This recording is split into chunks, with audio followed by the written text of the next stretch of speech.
একটা এমনও সময় ছিল যখন ভারত ও রাশিয়ার সম্পর্ক এতটা মজবুত ছিল যে রাশিয়া ভারতের সুরক্ষার জন্য নিজের নিউক্লিয়ার সাবমেরিন আর নৌজাহাজকে আমেরিকা আর ব্রিটেনের বিরুদ্ধে সমুদ্রে নামিয়ে দিয়েছিল।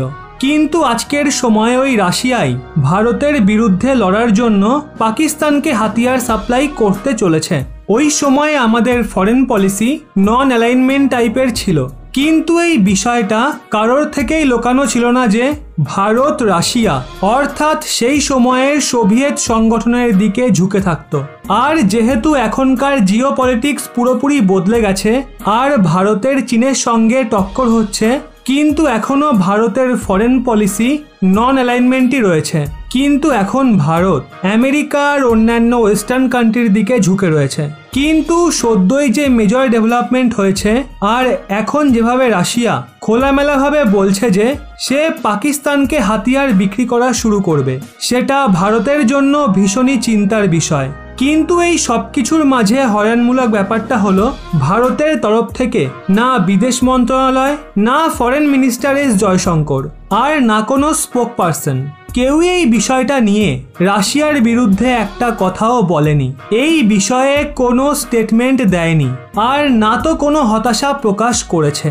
ওদিকে হিন্দুস্তান টাইমসের একটা রিপোর্ট বেরিয়েছে যে যখন ভারতের মিনিস্ট্রি অফ এক্সটার্নাল অ্যাফেয়ার্সের স্পোক পারসন অরিন্দমজিকে পাকিস্তানকে রাশিয়ার হাতিয়ার বেচা নিয়ে প্রশ্ন করা হয়, তখন তিনি এর জবাব দেন ভারত আর রাশিয়ার সম্পর্ক কোনো তৃতীয় দেশের কারণে কখনোই প্রভাবিত হবে না, যেটা ভীষণই হয়রানমূলক স্টেটমেন্ট ছিল।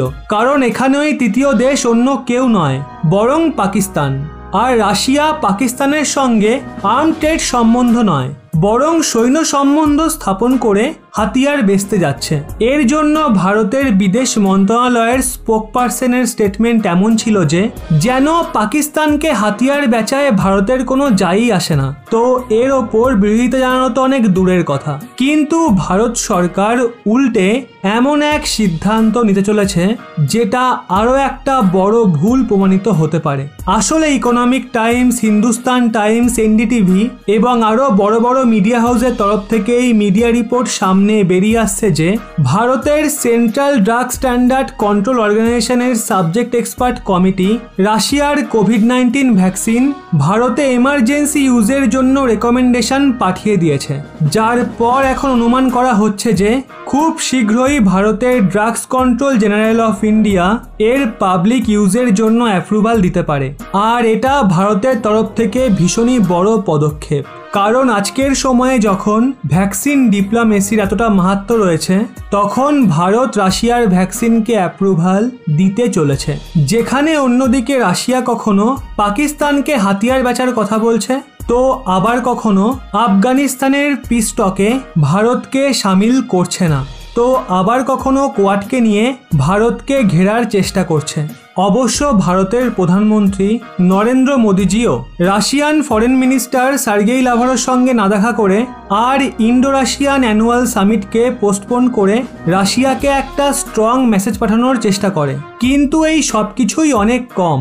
ভারতকে না তো রাশিয়ান ভ্যাকসিন স্পুতনিক 5কে ভারতে ব্যবহারের জন্য অ্যাপ্রুভাল দেওয়া উচিত, আর না তো কোনো ওভার প্রাইস হাতিয়ারের বড় ডিল রাশিয়ার সঙ্গে করা উচিত। কারণ রাশিয়া আর ভারতের সম্পর্ক আজকের সময় ইতিহাসের সবচেয়ে বড় টার্নিং পয়েন্ট আর ডিসাইডিং মোমেন্টে রয়েছে।